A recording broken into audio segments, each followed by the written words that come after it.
Pai do Senhor, podem sentar felizes, dando glórias a Deus. Aleluia.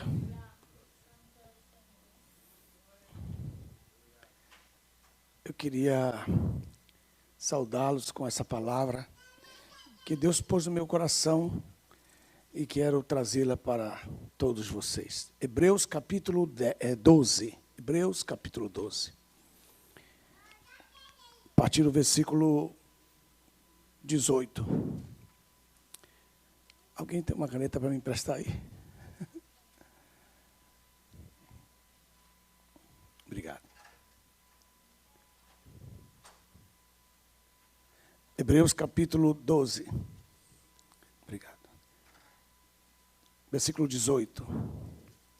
Porque não haveis chegado a um monte palpável, de fogo ardente, de trevas, de obscuridade, de tempestade, nem ao som do chofar, nem à voz da palavra, cujos ouvintes rogaram que não lhes falassem mais, porque eles não podiam suportar o mandamento. Se ainda um animal tocar no monte, será apedrejado. Versículo 21. Hebreus 12, 21. E o espetáculo era tão terrível que Moisés disse: estou apavorado e tremendo. Tremendo isso aqui. Quando eu leio esse texto, estão com a Bíblia aberta aí? Quando eu leio esse texto, eu penso nas pessoas que o leem pela primeira vez, porque elas ficam pensando: o que será que o autor deste livro está querendo dizer? Mas é algo tão atual, é algo tão real, é algo tão especial, o que está escrito aqui, que quando nós conseguimos desvendar o mistério desse texto, que é uma advertência que ele está falando, ele está dizendo: porque não haveis chegado a um monte palpável. E qual é esse monte palpável? Esse monte palpável, se você tem aí uma caneta, você pode escrever, é o Monte Sinai. Esse Monte Sinai é o monte palpável. Depois ele diz aonde é que nós temos chegado e para quem que ele está falando. Porque do verso 18 até o verso 21, ele está dando um exemplo para nós, os que estamos neste Novo Testamento, o Novo Testamento, o seu sangue, que nós não estamos nas mesmas condições iguais àqueles que vivenciaram esses momentos, que na verdade foram momentos únicos de um só tempo, momentos únicos de um só ciclo, que aconteceu só uma vez. Ele está dizendo que o povo de Israel, no verso 18 ao 21, chegou a esse monte. Que o povo de Israel viu tudo isso aqui que vocês estão lendo, estão ouvindo o que eu estou lendo. Vocês não chegaram a esse monte Sinai. Aí no verso 22 ele diz: onde vocês chegaram? Verso 22. Estão comigo? Só dando um sinal para que eu saiba que vocês estão ouvindo. 22. Mas, igreja, vós tendes chegado ao monte Sião, a cidade, veja bem, a cidade do Deus vivo, a Jerusalém celestial, a companhia de milhares, de miríades de anjos, a Assembleia Universal, quer dizer, todos os que foram salvos, a igreja dos primogênitos, desde Adão até Moisés, inscritos nos céus, ao juiz e Deus de todos, aos espíritos dos justos aperfeiçoados, a Jesus, o mediador da nova aliança, e ao sangue da aspersão, que fala melhor do que o sangue de Abel. Meu Deus.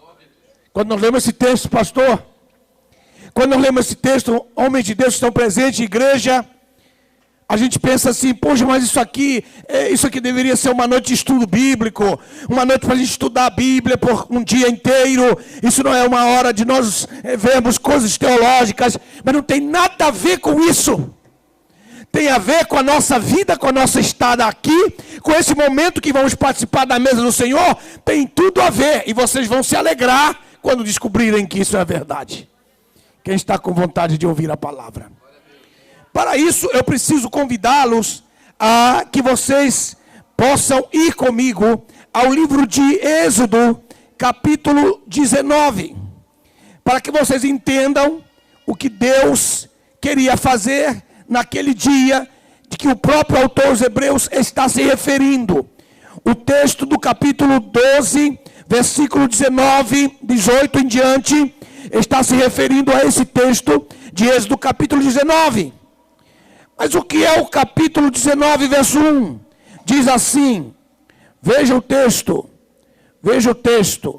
versículo 3, 19, 3.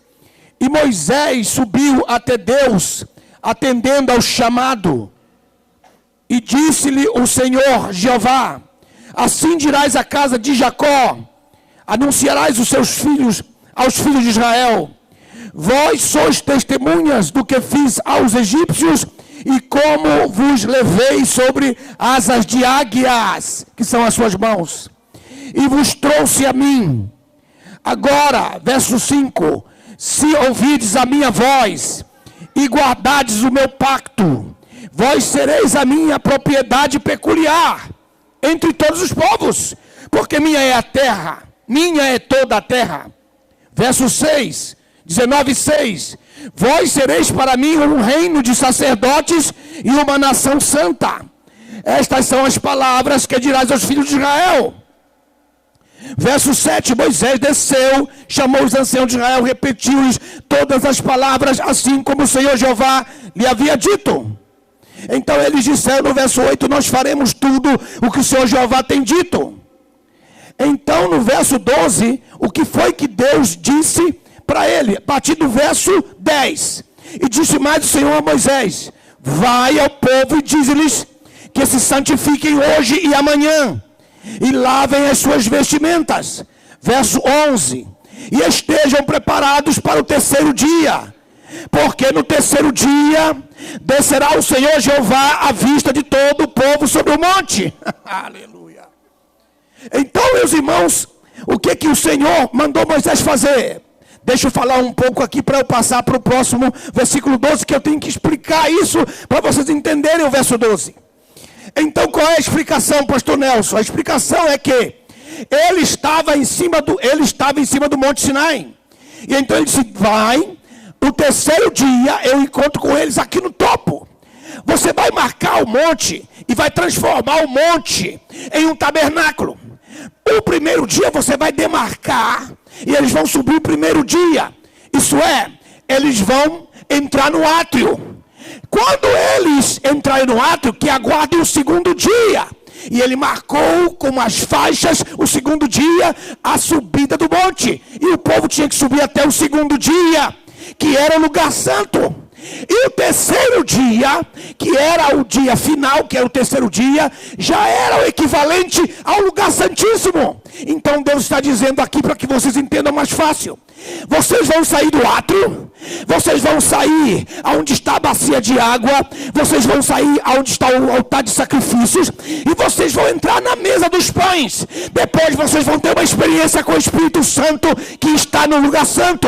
Depois vocês vão ter uma experiência com o altar de incenso, que é o altar de adoração. E no terceiro dia, quando eu perceber que vocês já estão diante do altar de adoração, é porque vocês já estão próximos da minha presença. Então eu abro a porta e vocês entram no terceiro dia, e os meus anjos vão marcar o coração de vocês com a minha palavra, e nunca mais vocês serão a mesma pessoa.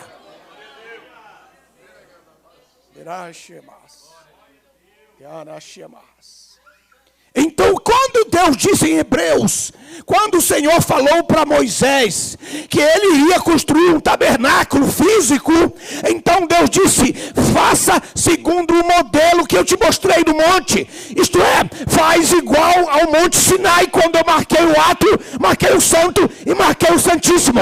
Mas saiba que no santíssimo moro eu. No santíssimo manifesto-me eu. Olha, no santíssimo a minha glória será a minha glória. Oh, meu Deus. Olha o que está acontecendo diante dos nossos olhos. Agora acompanhe comigo no verso 12 que você já vai entender. Verso 12. Então marcarás ao povo um limite ao redor, advertindo: guardai-vos de subir ao monte, onde tocar no seu termo, porque aquele que tocar no seu termo do monte morrerá, porque o monte virou um tabernáculo físico, um tabernáculo palpável. Agora o que vai acontecer aí, que ele vai marcar o primeiro dia, vai marcar o segundo, vai marcar o terceiro. E diz então, no verso 13, nenhuma mão tocará nele, porque aquele que o fizer será apedrejado, como está lá em Hebreus, que eu acabei de ler. Seja homem, seja animal, não há que ficar com vida. Quando prolongasse o som do chofar, e então poderás subir. Quando prolongasse o som do chofar, então poderão subir ao monte. Oh, glória! Quem pode dar um glória a Deus mesmo não entendendo nada? Aí o verso 14 do capítulo 19 diz: desceu Moisés do monte e santificou o povo, e eles lavaram suas vestimentas. Então disse ao povo: estáis preparados para o terceiro dia, e não toquem em mulher. Aí diz: na manhã do terceiro dia houve trovões, relâmpagos, uma nuvem espessa cobriu, isto é, uma treva cobriu o monte, uma nuvem espessa cobriu o monte, e ouviu-se um potente som de chofar, e todo o povo estremeceu no acampamento. Então Moisés tirou o povo do acampamento para que fosse ao encontro com Deus. Que coisa tremenda. Verso 18, acompanhe comigo no texto. Então diz o texto, verso 18: e todo o monte Sinai fumegava, porque o Senhor Jeová descera sobre o monte, no meio do fogo, e subiu uma fumaça como fumaça de um fumo, e sacudia todo o monte grandemente, e o sonido do sofá intensificava-se gradualmente à medida que Moisés falava, e Deus lhes respondia com voz trovejante. E o Senhor desceu sobre o cume do monte de Sinai, e o Senhor Jeová chamou Moisés ao cume do monte, e Moisés subiu. Quem pode dar um glória a Deus só pela visão que vocês estão tendo aqui? Agora eu queria mostrar um outro texto para vocês que trata desse assunto aqui. Eu vou deixar marcando aqui porque eu vou voltar para cá. Eu vou deixar marcando aqui porque a gente já vai voltar para cá. Vá comigo ao capítulo 33 do livro de Deuteronômio. Capítulo 33.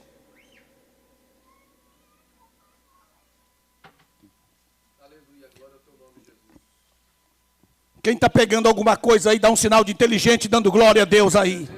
Mas se não está entendendo, não diz nada. Aí no capítulo 33, veja o texto. Capítulo 33, verso 2. Quem pode dar um glória a Deus adiantado aí? Só um pouquinho, isso aqui está bom demais. Aí o capítulo 33, verso 2 diz assim: e disse Moisés, dando um relato do que aconteceu naquela noite, naquele dia. Veja Moisés dando um relato depois de quase 40 anos, preste atenção. Veja o capítulo 32, verso 2. E disse: o Senhor veio do Sinai, resplandeceu diante deles no horizonte de Seir, resplandeceu a sua luz desde o monte Parã. Aqui olha só, olha o que aconteceu. E com ele estava dezenas de milhares de anjos. À sua direita havia uma lei flamejante para eles.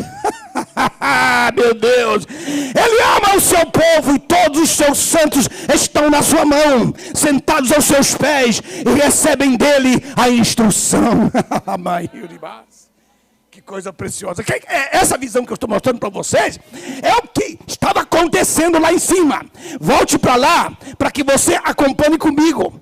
Quando o verso 18 acontece que o Monte Sinai fumega, é porque esses 10 milhares de anjos estavam lá. E um grupo de 10 mil anjos trazia na mão deles a lei. E ela ela flamejava, porque Deus queria com aquela lei marcar o coração do povo.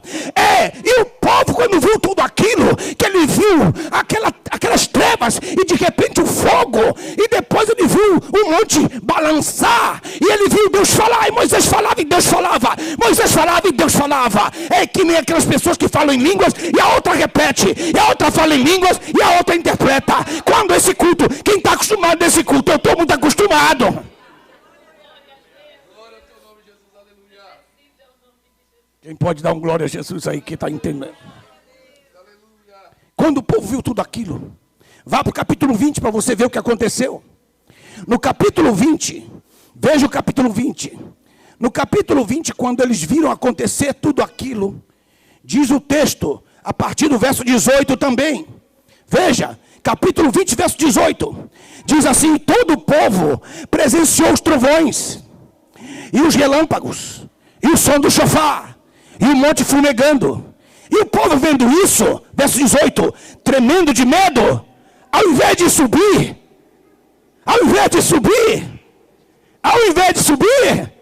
ficou de longe. Diga a todo mundo, diga de novo, exatamente isso. O que é que eu quero dizer para todos vocês esta noite?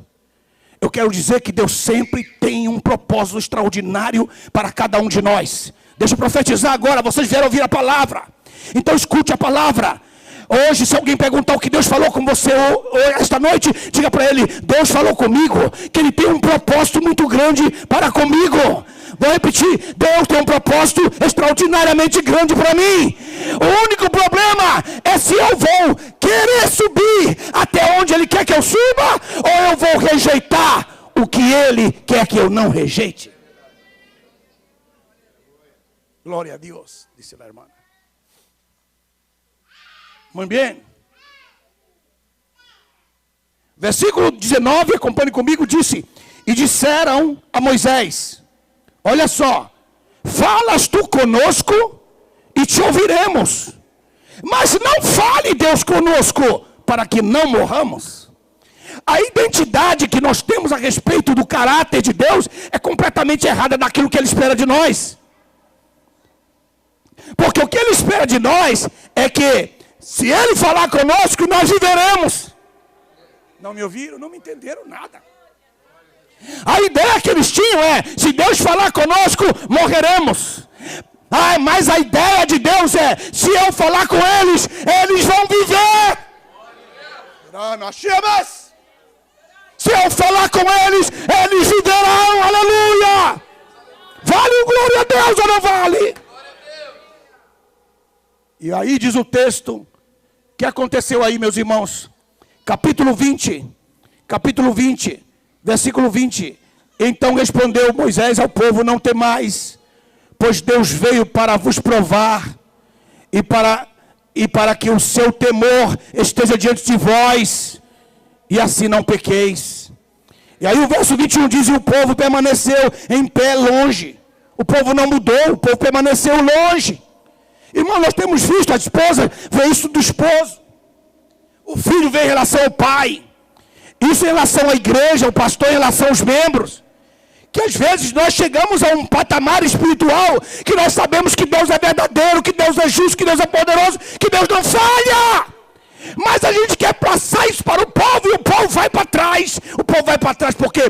Porque ele ouve o barulho, ele ouve o testemunho, ele ouve a palavra, ele ouve isso, e ao invés dele se aproximar dela, ele diz: não, é muito santo para mim, é muito para mim. Quando Deus está dizendo: vem, que eu vou transformar a sua vida, eu vou transformar, eu vou prosperar a sua alma. E aí, voltando, meus irmãos, voltando para que vocês entendam agora, lá para o capítulo 12 de Hebreus, capítulo 12 de Hebreus, veja, para vocês entenderem agora vocês vão entender de bandeja.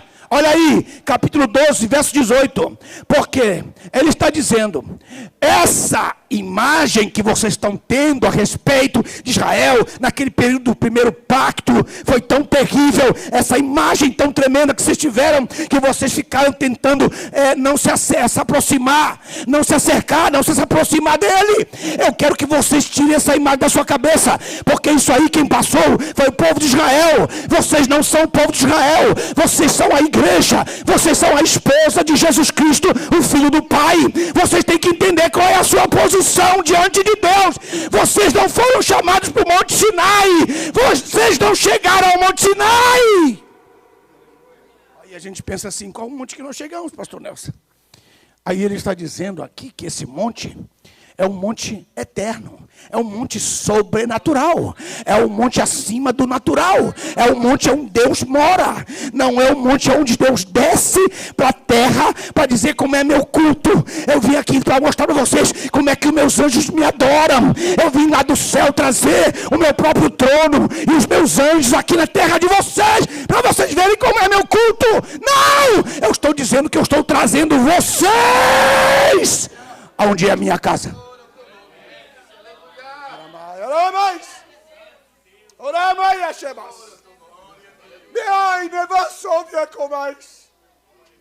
É o contrário. Ele está dizendo no Monte Sinai, eu desci até lá com alguns 10 milhares de anjos, para dizer como é o meu culto, como é que se cultua diante da minha presença. Mas com vocês, igreja, eu não desci até vocês, eu trouxe vocês até aqui. Meu Deus, meu Deus. Meu Deus, meu Deus. Agora eu posso compreender a diferença. Ele está dizendo, o povo de Israel, eu queria que vocês vissem um pouquinho mais, umas 2 páginas para trás, por favor, ou 3 páginas para trás, vocês vão encontrar o capítulo 9. Vá lá, pega a sua Bíblia, folheia a sua Bíblia. Uma Bíblia usada e despedaçada pertence a uma vida que está inteira. Uma Bíblia nova, que nunca foi usada, geralmente permanece e pertence a uma vida que está destruída. Então use a sua Bíblia, capítulo 9, versículo 1, aí algumas páginas atrás do que eu estava lendo, capítulo 9, eu quero que vocês vejam aí, para vocês glorificarem a Deus pelo que eu estou tentando fazer vocês compreenderem.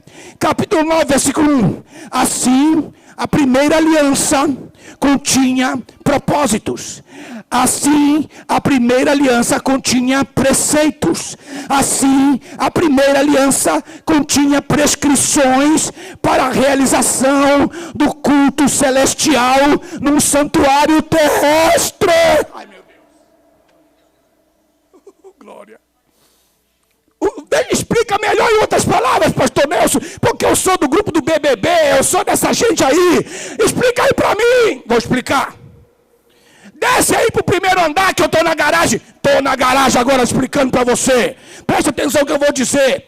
Ele está dizendo nesse texto que Deus levantou o primeiro pacto. O primeiro pacto que ele fez foi para que nós experimentássemos o culto celeste na terra.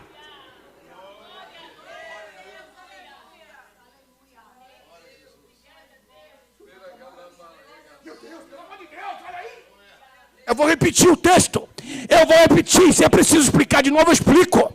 Lá vai. O texto diz: assim, igreja, a primeira aliança continha prescrições, continha instruções para a realização, isto é, de como realizar um culto celestial num santuário terrestre.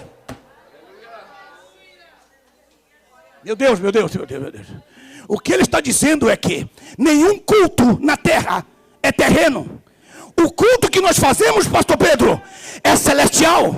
Ele só deu a chance da gente fazer o culto aqui na terra. Só que ele desceu no Monte Sinai para dizer para eles como é que é o meu culto.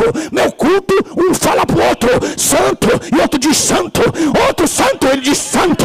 Outro diz santo, e ele diz santo. Um fala para o outro, Deus é grande. Outro diz amém. Deus é santo. Outro diz santo é. Outro diz glória a Deus. O outro diz aleluia. Irmãos, não há como ficar calado no culto de Deus.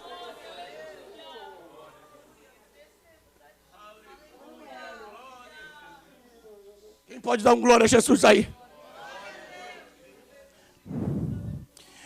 As revelações das vezes que o trono de Deus se manifesta na terra, isso aqui me deixa agoniado quando uma pessoa não consegue compreender isso. Em 1 Reis, capítulo 20, diz a Bíblia que Deus se levantou no trono e os anjos da direita falavam com os anjos da esquerda. Diz que no culto de Deus, Deus perguntava para os anjos: o que é que vocês precisam me dar de conselho do que eu tenho que fazer? Esse aqui é o texto tremendo. Deus pediu conselho para os seus próprios anjos, da direita e da esquerda. E a Bíblia diz que os anjos da direita diziam uma coisa e os anjos da direita diziam outra. E Deus disse: vocês não entendem de nada. E Deus pediu uma opinião para os anjos caídos das trevas. Aí você se assusta.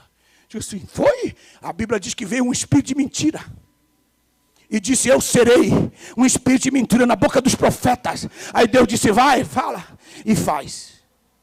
O culto de Deus é um culto de responsabilidade. Deus quando ele vem para o culto, ele vem dizer assim: eu quero ouvir os testemunhos. Eu quero ouvir o testemunho do que eu faço. Quando vem para o culto, Deus está aqui pela sua palavra. Quem crê que ele está aqui pela sua palavra? Então quando ele vem para o culto, ele se assenta em glória. E ele quer ouvir os da direita e os da esquerda.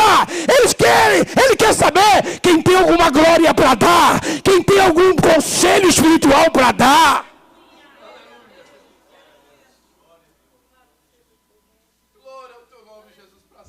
Deus é tão tremendo que ele colocou ao seu redor 24 anciãos.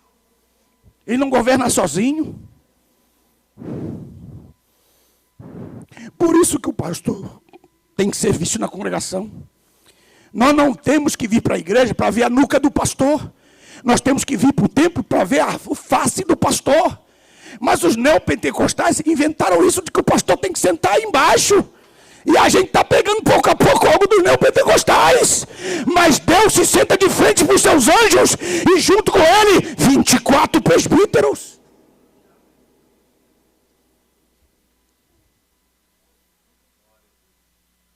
Agora fica todo mundo calado, até os pastores.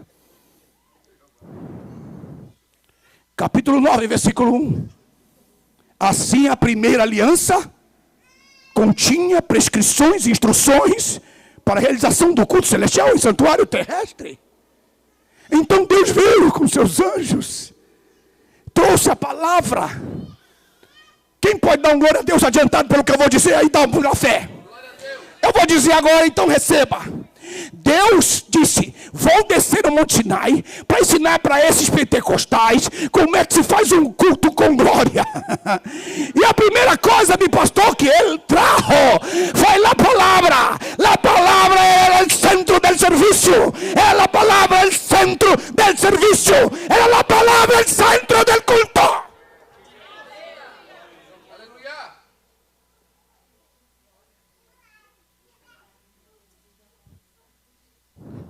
¿Quiénes son los que pueden cantar o danzar o alabar mejor que los ángeles?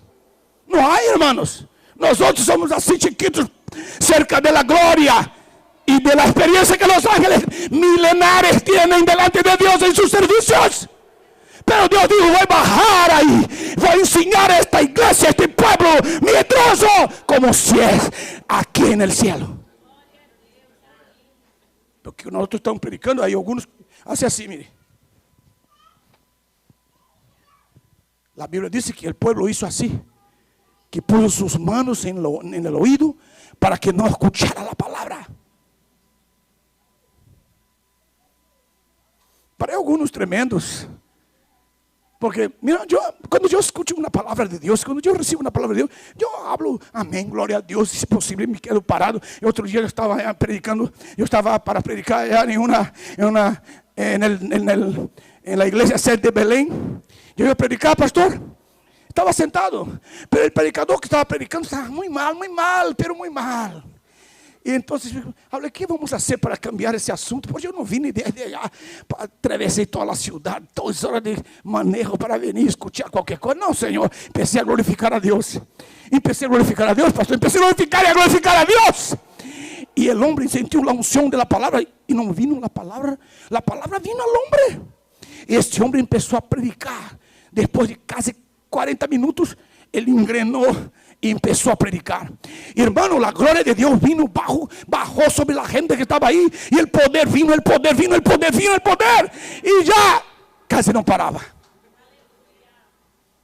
Y entonces yo me paré y levanté mis manos al cielo. Empecé a glorificar a Dios. Y entonces un pastor viejito de aquellos de bigote y barrigudo allá de Brasil, jaló mi saco así y dijo: hermano, aquí en Belén no se acostumbra a hacer eso. Y yo le: sácame tu mano. Digo: ese es mi saco, está ensuciando eso. Entonces él se miró que no estaba hablando con cualquier persona. Y cuando ese hermano terminó, entonces el pastor José Huerto dijo: ahora, hermano, vamos a cantar una canción, vamos a levantar las ofrendas, y a seguir va a venir el pastor Alder y Nelson Rocha. Y él dijo: ¿es usted? Y digo: soy. Oh, hermano, perdóname, hermano, perdóname. Y entonces, para no dejar así barato lo que hizo él conmigo, ensuciar mi saco con las manos de él, entonces yo empecé con la predicación de la siguiente manera: hermanos, hay algunos mensajes que Jesucristo se queda parado. Y el único mensaje en la Biblia que Jesús se paró para escuchar al predicador fue cuando Esteban predicó. Cuando el hombre predica con autoridad, hasta Jesús se queda parado. Vamos a leer la Biblia esta noche, por favor. Terminó el servicio, el hermano dijo: hermano, es verdad, Jesucristo se paró, ¿verdad? No, perdóname, yo jalé tu saco, ¿verdad? También, hermanos, nosotros no estamos acostumbrados con los movimientos de Dios. Si Dios viniera personalmente, como vino en Sinaí, cuando vino en Sinaí, si Él viniera personalmente para hacer un servicio, nosotros diríamos: Señor, enséñanos, no a orar, enséñanos a cultuar. Los bautistas están me mirando por allá.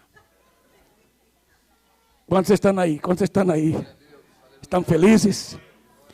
Y ahora mire, ¿cómo es un culto celeste? ¿Cómo es un culto celestial y un santuario terrenal? ¿Cómo es un culto celestial? Vamos a ver cómo es un culto celestial.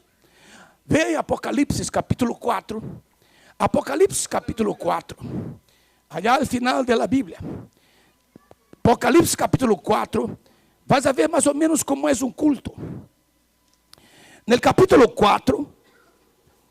En el capítulo 4, versículo 2 dice: inmediatamente Juan diciendo: estuve en el espíritu, y aquí un trono estaba puesto en el cielo, y en el trono un ser estaba sentado, que ahí es el Padre. Y aquel que estaba sentado parecía semejante al brillo de piedras de jaspe, de sardio. Y había alrededor del trono un arco celeste, semejante a color. Y un trono, dice, alrededor del trono un arco semejante a la color de esmeralda.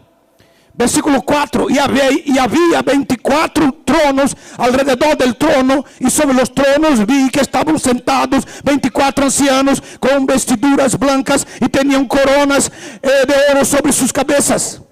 Y del trono salían relámpagos. Aleluya. ¿Quién puede decir gloria a Dios? Dice: aquí el trono salían relámpagos, voces, truenos, y delante del trono ardían 7 antorchas de fuego, las cuales son los 7 espíritus de Dios. Entonces, cuando el pueblo de Dios empieza a comprender que allá, cuando usted simplemente entra en el cielo, ya se depara con esta gloria. Porque allá en el cielo, hermano, no tiene esta cosa: lunes será servicio, martes será un servicio, segunda-feira será un culto, quarta será un culto. Não, lá no céu não tem esse negócio de quarta será um culto, domingo será um culto. Quando você entra no céu, já é o culto. Não me entenderam? Não me entenderam nada. Irmão, quando você está no céu, aí você pergunta: hoje quando vai ser o culto? E se você está no culto, levanta a mão, rapaz, põe a cabeça no pó, dá glória a Deus, faz barulho, aqui negócio é sério. Porque a maior dificuldade é você levar a igreja a esse nível. A maior dificuldade é você levar o povo a esse nível espiritual. Porque para eles pensam assim: nós brasileiros pensamos, vou para o culto. Mas quando você chega a esse nível que você não está no Monte Sinai, que você está no santuário de Deus, onde Deus habita, onde não começa um dia de culto, todo dia é culto, toda hora é culto, é outro nível. Você não vem para o culto, você já vem cultuando. Porque para você tirar do coração da pessoa a mentalidade carnal, pastor Pedro, e colocar na cabeça dela a posição do culto. Porque a posição do culto é essa. A posição carnal.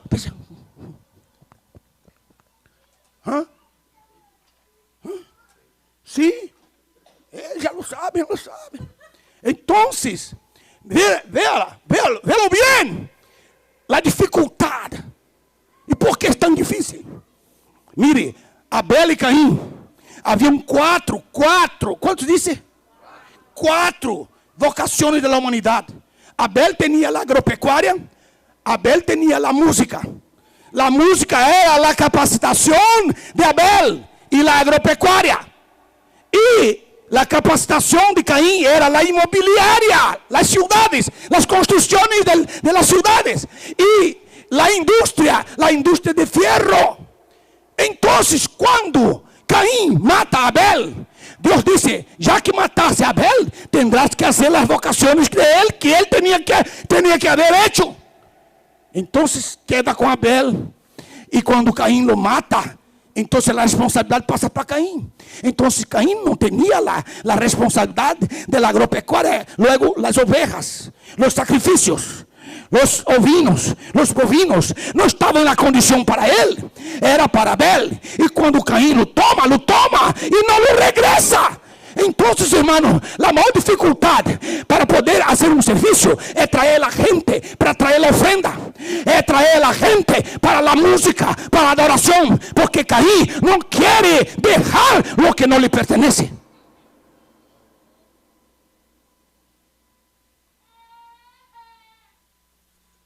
Por isso, nós outros que estamos aqui, adelante, temos muitas dificuldades para poder. Temos que passar 1 hora falando hasta que vocês entram no nível do serviço. ¿Por quê? Porque vocês todavía estão como a gente de Israel, um passo atrás. Não, tembla muito. Não, há muitas antorchas de fogo. São muitos espíritos. Não, Senhor, há muitos ángeles. Nós não vamos a morrer aí. Deus não vai quitar o que temos nossos prazeres. Deus não vai quitar as coisas boas que nos gustam. E quando nós echamos tudo isso por terra, lo echamos. E dizemos, vou entrar na presença de Deus, vou entregar-me completamente, vou levantar minha mão, vou louvá-lo, vou adorá-lo. Mas você diz, como é que eu faço para cultuar? Eu acho tudo isso uma loucura, esse povo levantar a mão, ficar em pé, dar glória a Deus, gritar, tocar, bateria, ter micrófono, deveria ser somente em voz. E aí Deus começa a sorrir e dizer, este pueblo todavía está allá atrás. E então ele disse, capítulo 4 de Apocalipse, veja o que diz aí. No capítulo 4, verso 4, diz, havia 24 tronos. Não eram pessoas comuns. Eram reis e sacerdotes. Coroas, reis. Vestimentas brancas de linho, sacerdotes. Não eram pessoas comuns.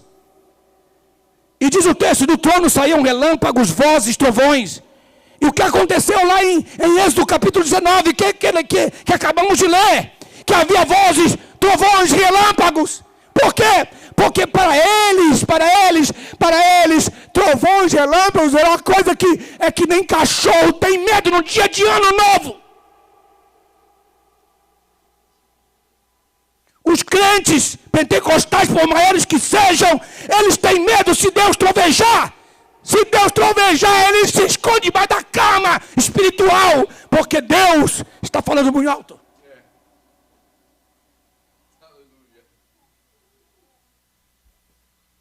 Se foram todos os Espíritos Santos, só ficou o pastor Will. Já está o pastor colombiano e eu pensei que estava, se foi. Mira, verso 5, verso 5! Veja o que diz, verso 5, meu Deus. E do trono saíam relâmpagos, vozes, trovões. E diz o texto que ardiam 7 tochas de fogo. Que são os 7 Espíritos de Deus.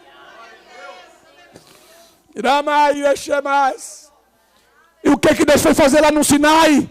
Com os 10 milhares de anjos. Ele foi dizer, deixa eu ir lá em Los Angeles, deixa eu chegar lá com eles, para dizer como é que cultua meu nome, como é que me cultua, deixa eu dizer para eles como é que faz.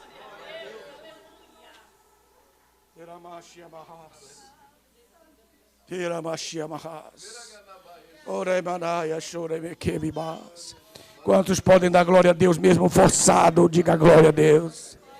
E aí não diz o texto, irmão. Que coisa. Que coisa. E diz o texto, verso 6. Como era o culto, pastor Nelson. Havia diante do trono um mar como de vidro, transparente como de cristal. Porque aí, no mar do esquecimento, ele simplesmente está ali, está dizendo, venham cultuar, porque eu estou lançando todos os vossos pecados no mar do esquecimento. Ninguém tem poder para entrar nesse mar. Está cristalizado. Ninguém pode entrar, nem eu posso entrar. O princípio do culto é a falta de culpa. É você ter a liberdade de levantar a mão sem culpa. E dizer, hoje eu estou aqui, meu Deus. Ninguém me obrigou a estar aqui, meu Deus. Eu estou aqui voluntariamente.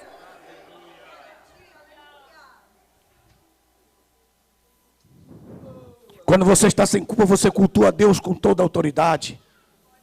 E diz o verso 6, diz o texto, ao redor do trono.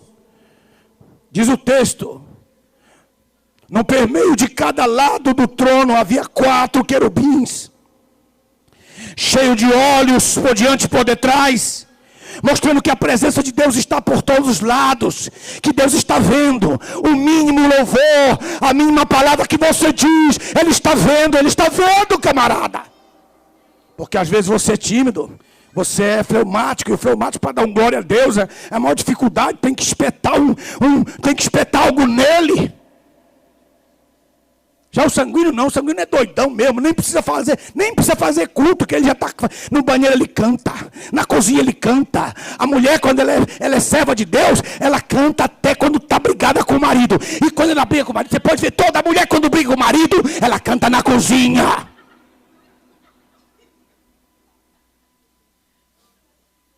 Um dia eu fui na casa de um casal e o pastor me recebeu na porta e saiu.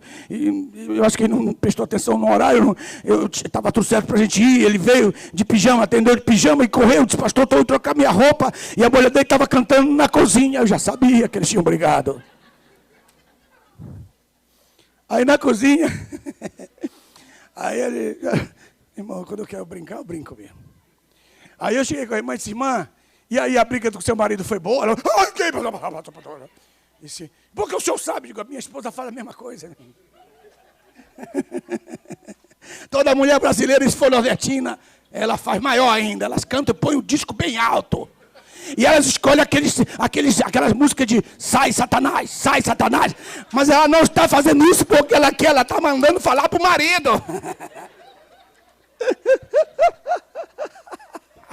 Pastor Pedro, não é com você, porque você não é daquela área. Deixa eu tomar uma água para passar. Quem está contente aí, dá um glória a Jesus. Em primeiro lugar, o sentimento de culpa. O teu pecado foi perdoado. Diga graças a Deus. Segundo, olhos por todas as partes.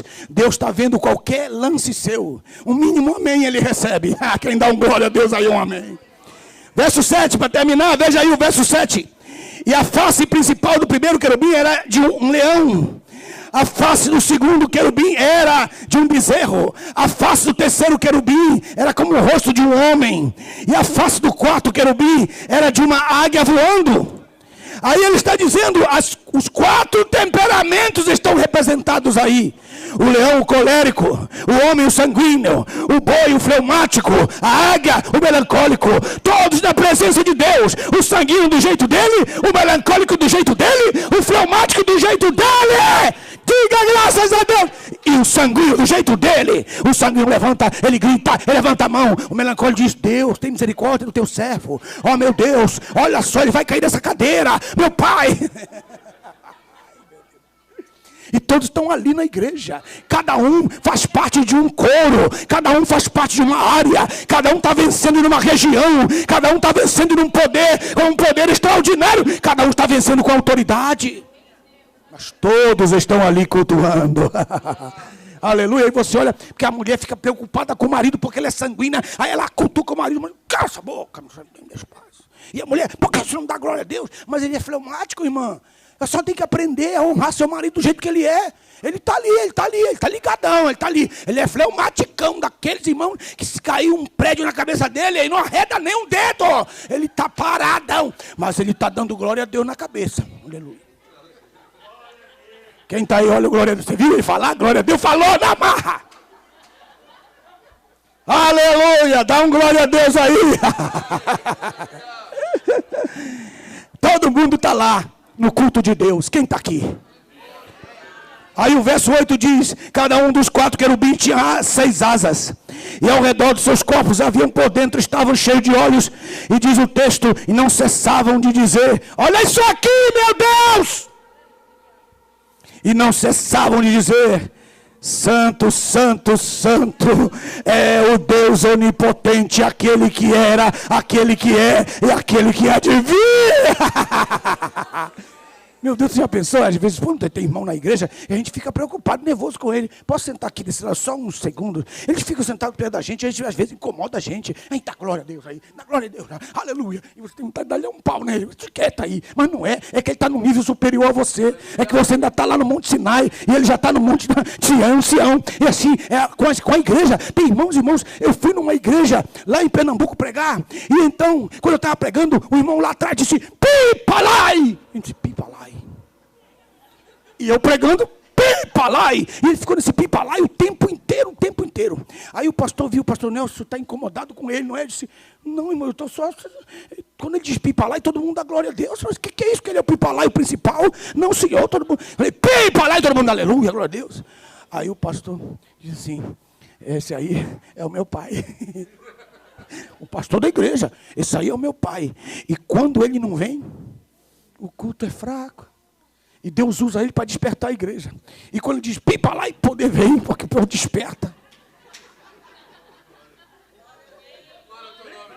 Meu Deus, eu pensei que vocês iam ficar alegres em saber que vocês têm um culto celeste num santuário terrestre. Ei, japonês! Puxa vida, foi difícil para você soltar um glória. Agora começa, tá? Não tem para não, rapaz. Aí, olha só, quem pode dar um glória, aleluia, aleluia. Cada um diz uma, olha aqui que diz o texto, que eles não cessam de dar glória a Deus.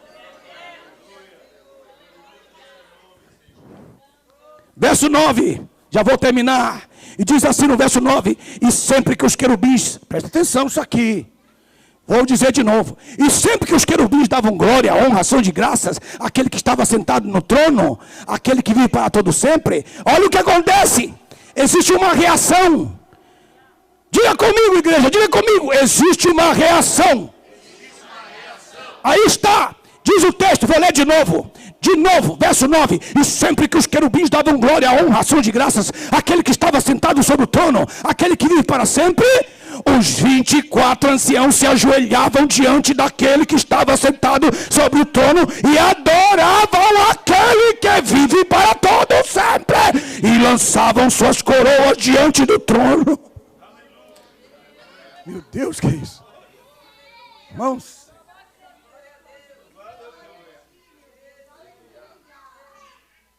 eu me lembro no Brasil, em 1993, até 1993, lá no Brasil pregar, a pregação era diferente, era distinto. O pastor vinha, pegava o microfone, colocava o microfone no pedestal, e o pastor pregava,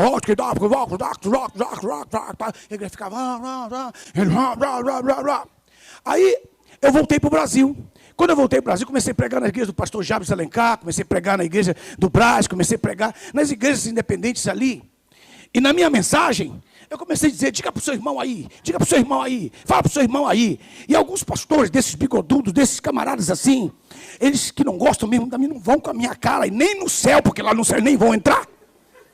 Irmãos, um diga para o outro, aí eu dizia, diga para o outro, e um diz para o outro.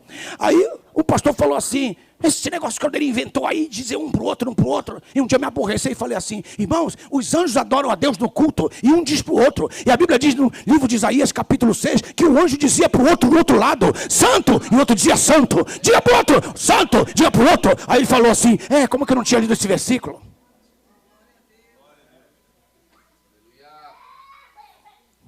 E quando às vezes o pastor fala assim, fala para o teu irmão, é para poder, ei, seu cabeção, presta atenção, é isso que ele está falando.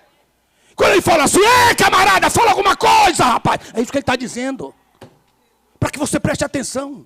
E o texto de Isaías 6 diz assim, e um falava para o outro, e aqui é pior que isso, aqui é pior, porque cada vez que um grupo dizia glória, o outro jogava no chão, dava glória.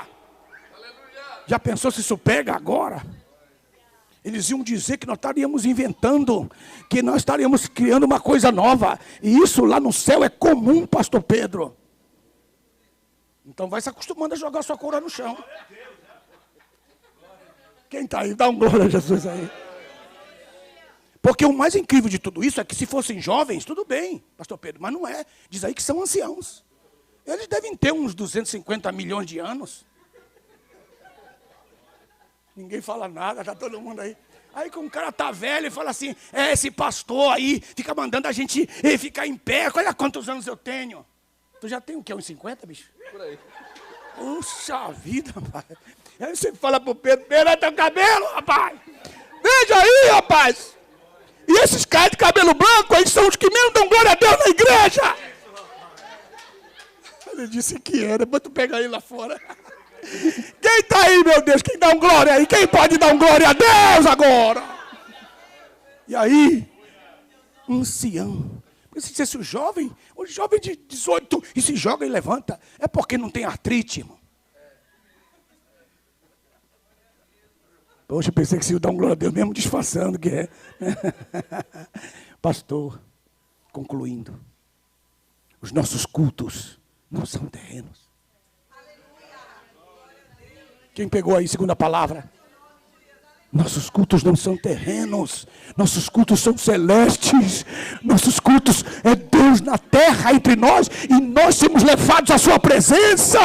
Quem pode levantar a mão direita de coração e dar um glória, um amém, um aleluia, uma palavra de honra e palavra de louvor? Pai, nós vamos participar da tua ceia, a mesa do Senhor. Nós vamos participar, Senhor, do pão e do vinho, que significa o teu corpo e o teu sangue, que foi pago como um preço no altar do propiciatório, dizendo que nós somos redimidos, resgatados pela nossa vã maneira de viver, meu Pai. E que não foi com prata nem com ouro, mas foi com o teu sangue precioso. E nós ao redor dessa mesa declaramos que tu és santo. Quem pode dizer que ele é santo também? Kadosh, Kadosh, Kadosh, aleluia. Kadosh, Kadoshim, Adonai. Pai, nós somos trazidos aqui, meu Pai, não para cultuar, para começar a cultuar, mas para sermos cultuadores 100%, constantemente, todo o tempo, meu Pai, como está na tua presença, como está no céu, cada um, Senhor, reagia em função da glória do outro, meu Pai. Meu Deus, que coisa, meu Pai. Muito obrigado, Senhor. Obrigado pela tua palavra, Senhor. Grava-la nos nossos corações.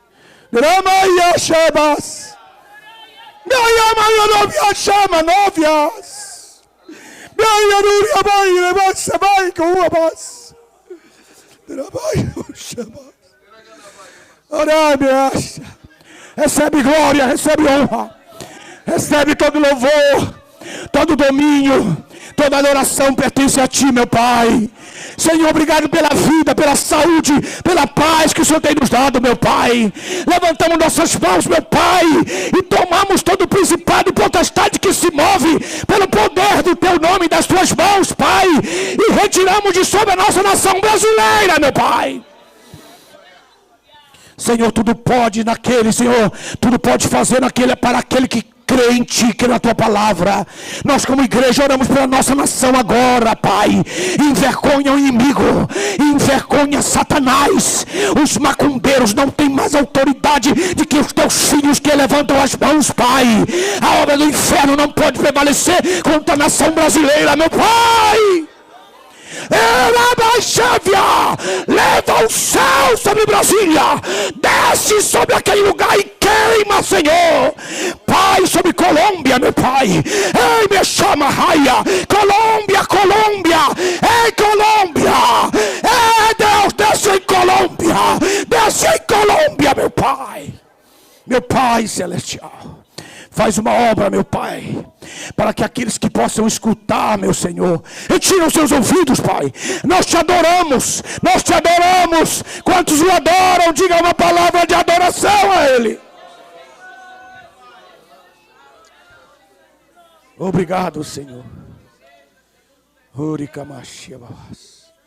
Obrigado, Senhor. Graças a Deus. Venha, pastor, pode vir. Graças te dou, meu Pai.